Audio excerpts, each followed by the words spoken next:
ये कहानी है भारत और पाकिस्तान के बंटवारे के कुछ साल बाद भारत पाकिस्तान बॉर्डर पर हुई एक डरावनी घटना की है।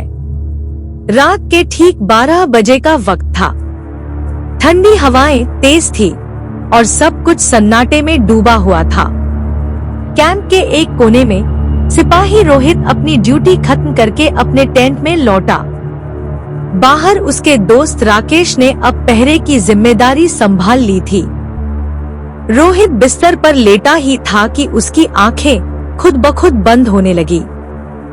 थकावट ज्यादा थी, लेकिन जल्द ही उसे एक अजीब सी घुटन महसूस होने लगी। उसे लगा जैसे उसकी छाती पर कोई बैठा है, भारी सा बोझ, सांस लेना मुश्किल। उसने आंखें खोली और जो उसने देखा उससे उसकी रूह तक कांप उठी। उसकी छाती पर एक लड़की बैठी थी, सफेद कपड़ों में लिपटी, चेहरा बेरंग, और वो धीरे धीरे उसका गला दबा रही थी। रोहित चिल्लाना चाहता था, पर उसकी आवाज जैसे किसी ने छीन ली हो। उसके मुंह से एक भी शब्द नहीं निकला। तभी एक पल में वो लड़की उसकी छाती से गायब हो गई और अब वो उसके बिस्तर के पीछे खड़ी थी। रोहित ने देखा उस लड़की के साथ एक छोटा बच्चा भी था, मुश्किल से 7 साल का। दोनों के चेहरे पर जख्म थे, आंखें वीरान। और वो लड़की बोली, क्या कसूर था मेरा और मेरे छोटे भाई का? क्यों मारा हमें? हम तो बस भाग रहे थे। अब हम भी किसी को नहीं छोड़ेंगे, सबको मारेंगे, सबको। धीमी डरावनी आवाज में सिसकियों की गूंज। फिर अचानक रोहित की आंख खुल गई।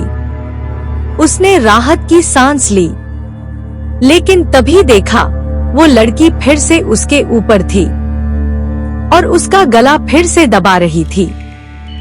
रोहित ने पूरी ताकत से चिल्लाया, जय बजरंग बली।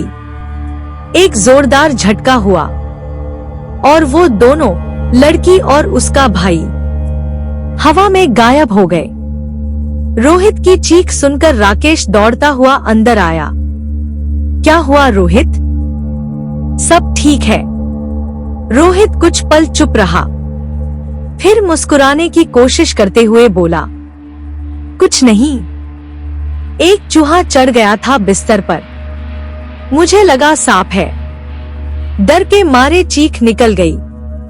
राकेश जोर से हंस पड़ा, तू भी ना यार, चल आराम कर, अब मैं ड्यूटी पर वापस जा रहा हूँ।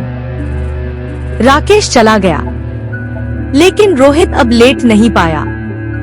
वो पूरी रात टेंट के एक कोने में बैठा रहा, कांपते हुए, आंखें दरवाजे पर गड़ाए हुए, क्योंकि उसके मन में बस एक ही डर था, कहीं वो फिर से न आ जाए। वो अपने टेंट से बाहर निकालता है और बॉर्डर के उस पार उसे वही लड़की और उसका भाई खड़े हुए दिखाई देते हैं।